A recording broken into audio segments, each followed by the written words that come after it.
The other day I was reading a story about a couple that had broken up. Their names were Jackson and Maria, I believe. Jackson and Maria, they'd been together for some time, and by the end of things, they couldn't seem to be on the same page, and so they parted ways. Maria said, this isn't working, let's just call this off. And so they went about their lives. About a year later, Maria, out of the blue, writes a letter to Jackson. It says, "Jackson, I miss you so badly. I can't stop thinking about you. You fill my every thought. I would love to get together to catch up, to talk about what we had and see if there's anything left. With all my love, Maria. And P.S. Congrats on winning the lottery."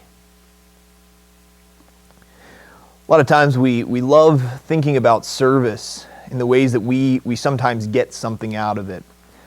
Oftentimes we think we're trying to serve with an end game of our own in mind. But as we've talked about service this past week several times now in different places, one of the things that my mind kept coming back to was Philippians 2, verses 3 through 5. And it says, "Do nothing out of selfish ambition or vain conceit, but in humility count others more significant than yourselves. Let each of you look not only to his own interests, but also to the interest of others." Elsewhere when when Jesus is preaching the Sermon on the Mount in Matthew, in chapter 6, he talks about how we can't serve two masters. We can't serve God and money, or God and mammon, or God or things. And insert item here basically. One of the things I think is important that we understand about service is our motivation behind it. Why are we doing this? What is the purpose behind it? There's a lot of opportunities to serve, but a lot of times we get instant recognition, reward for it. But Jesus also reminds us that the real reward is not about us. It's about God's glory.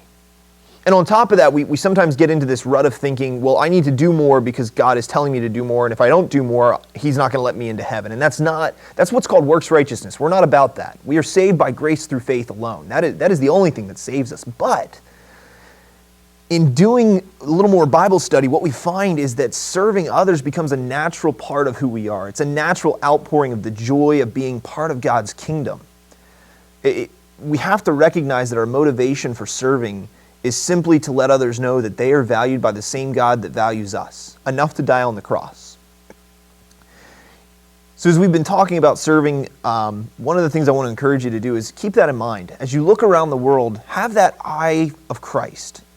Behold those around you as opportunities to bless with love, simply for the sake of blessing, simply for the joy of knowing that you've been able to be a part of God's work in this world, simply for the sake of others. I hope you have a wonderful week, and we'll see you next time.